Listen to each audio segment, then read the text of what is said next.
Good afternoon, folks. Thank you for tuning into my YouTube channel.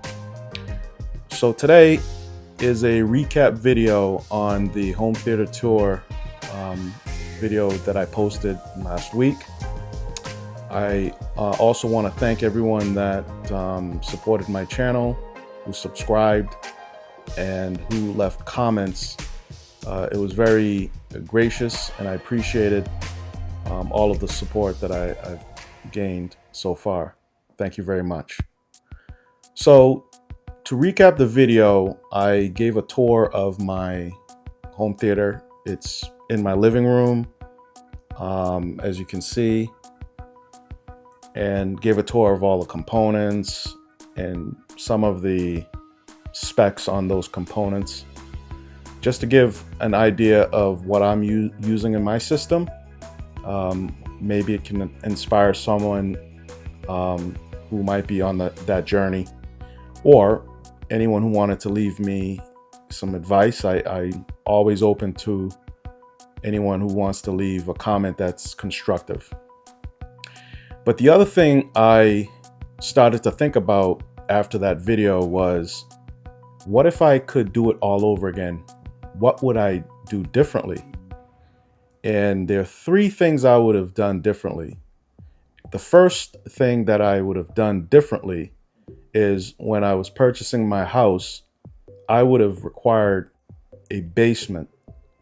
I have a basement now, but it's not a full basement. It's just a basement to house the utility equipment.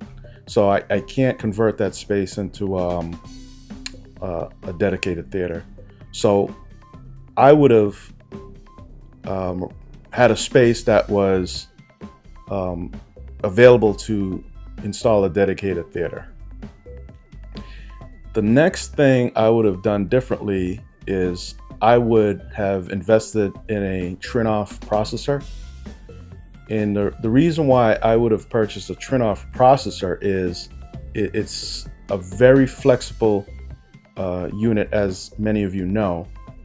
It allows you to tweak and have as many different types of speaker configurations as you can think of. Also, it's a software-based unit that allows for firmware updates. Also, some of the boards are modular, that they would also update those boards out of the unit. So basically, the upfront cost of the Troff is quite high, but over the long term, it'll pay for itself. Most of the mass market units that are out there now, those are chip based, meaning, say for example, Texas Instrument has to punch off a bunch of these chips that then gets sold to different manufacturers. It gets licensed out to all the different electronics manufacturers, who then install the chips into their products. The only issue is, those chips can't be upgraded via software. So if the latest and greatest in codecs come out, guess what you have to do? Buy a new receiver or processor. So is what I would have done. I would have purchased a Troff. The third thing I would have done is, I would have installed a front projector screen. Right now, my TV, as I stated in my video, is a 75-inch screen. It's actually beautiful. I have no issues with it. But, I'm always curious as to what a larger screen would look like in my home theater. But, I do know that there are TVs now that are coming in sizes of 100-inch. So that might be, a fair trade-off, that you don't necessarily have to have a front projector. You can buy a TV that's 100-inch that could rival a theater screen. The other thing too is, they have these near field projectors that mount in the front of the theater.